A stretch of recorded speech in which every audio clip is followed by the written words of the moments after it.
Jaya Radha Madhava Punya Bihari.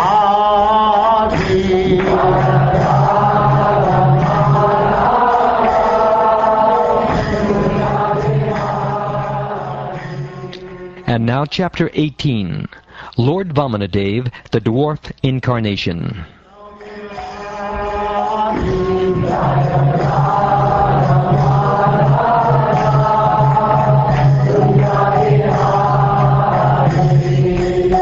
Gopi Jana Vallabha.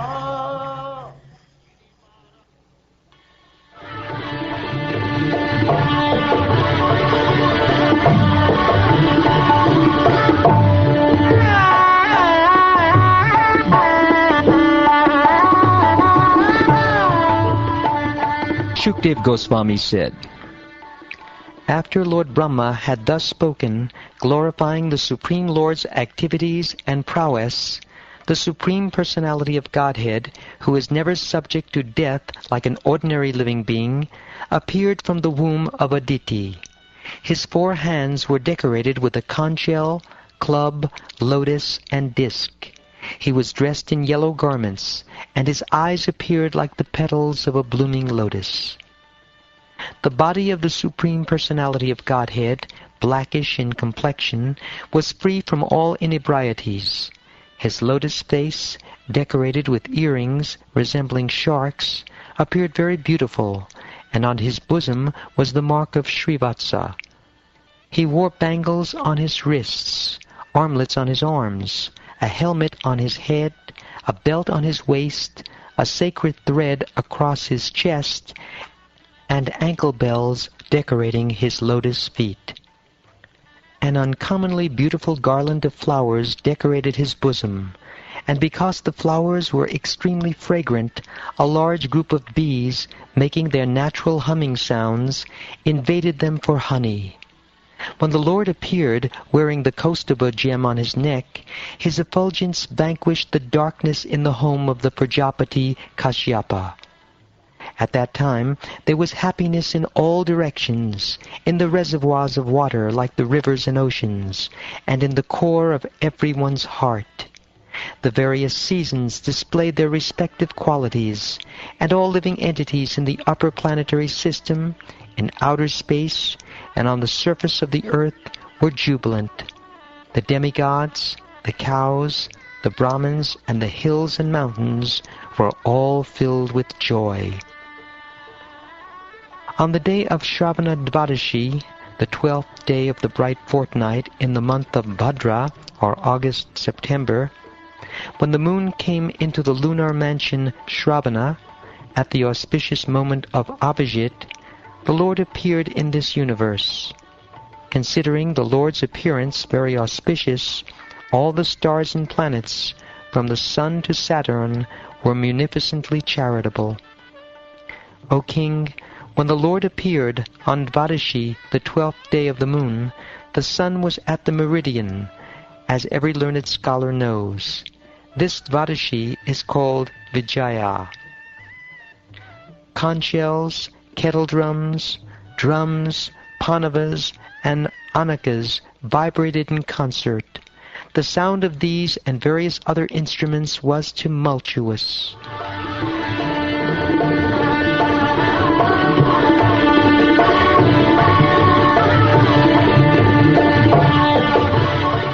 Being very pleased, the celestial dancing girls, or apsaras, danced in jubilation.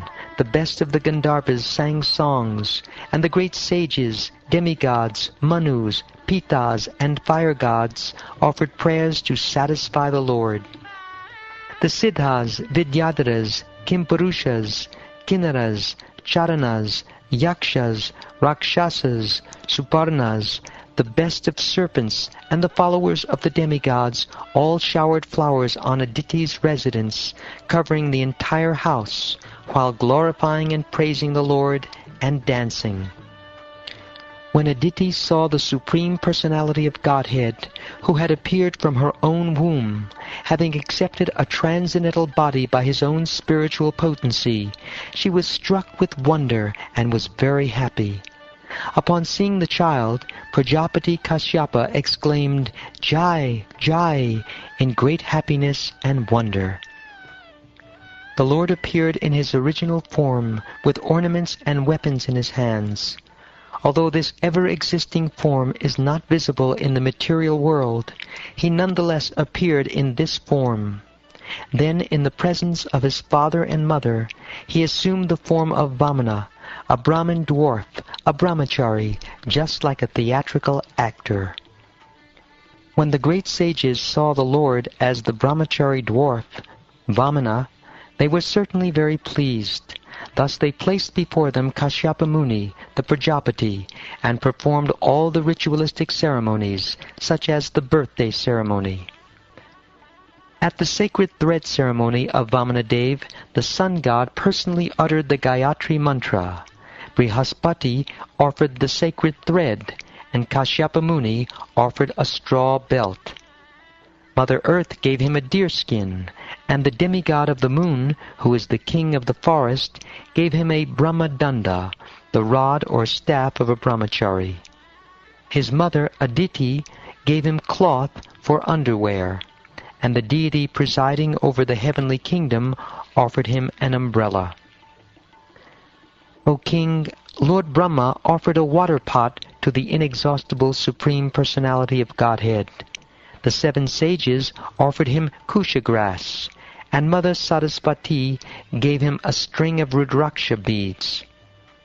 When Vamanadev had thus been given the sacred thread, Kuvera, king of the Yakshas, gave him a pot for begging alms, and Mother Bhagavati, the wife of Lord Shiva and most chaste mother of the entire universe, gave him his first alms. Having thus been welcomed by everyone, Lord Vamanadev, the best of the brahmacharis, exhibited his Brahman effulgence.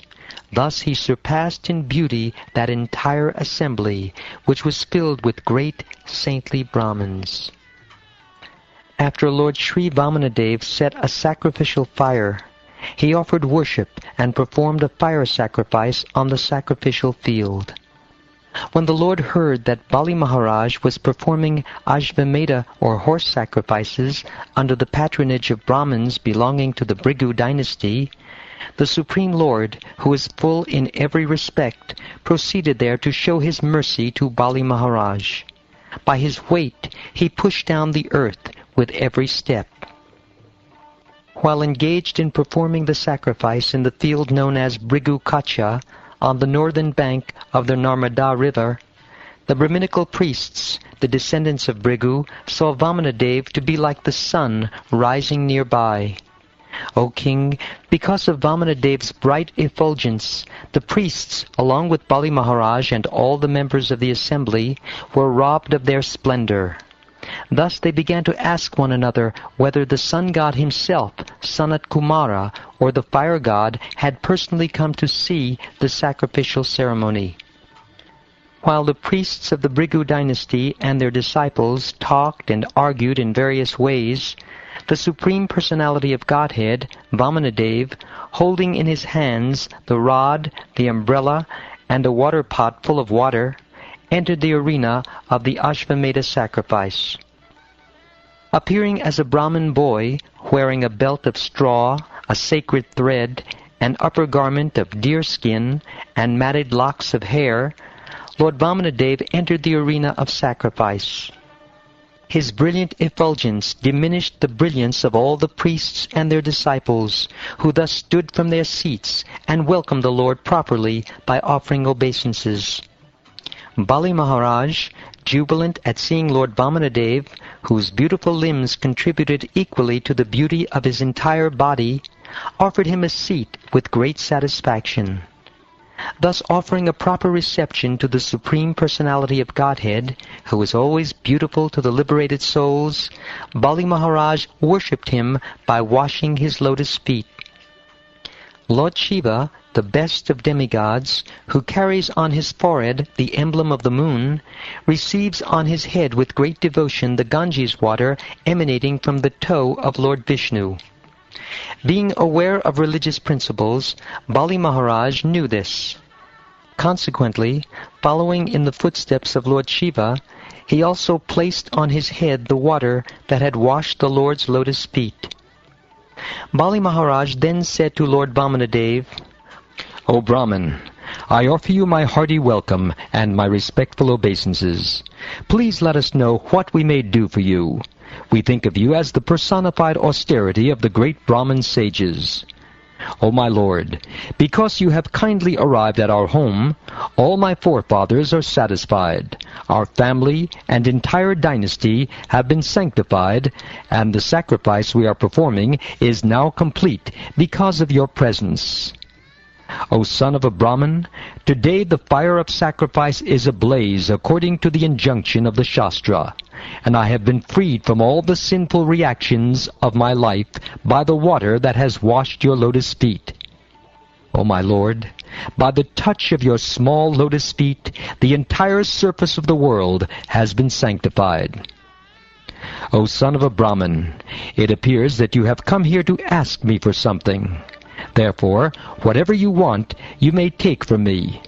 O best of those who are worshipable, you may take from me a cow, gold, a furnished house, palatable food and drink, the daughter of a Brahmin for your wife, prosperous villages, horses, elephants, chariots, or whatever you desire."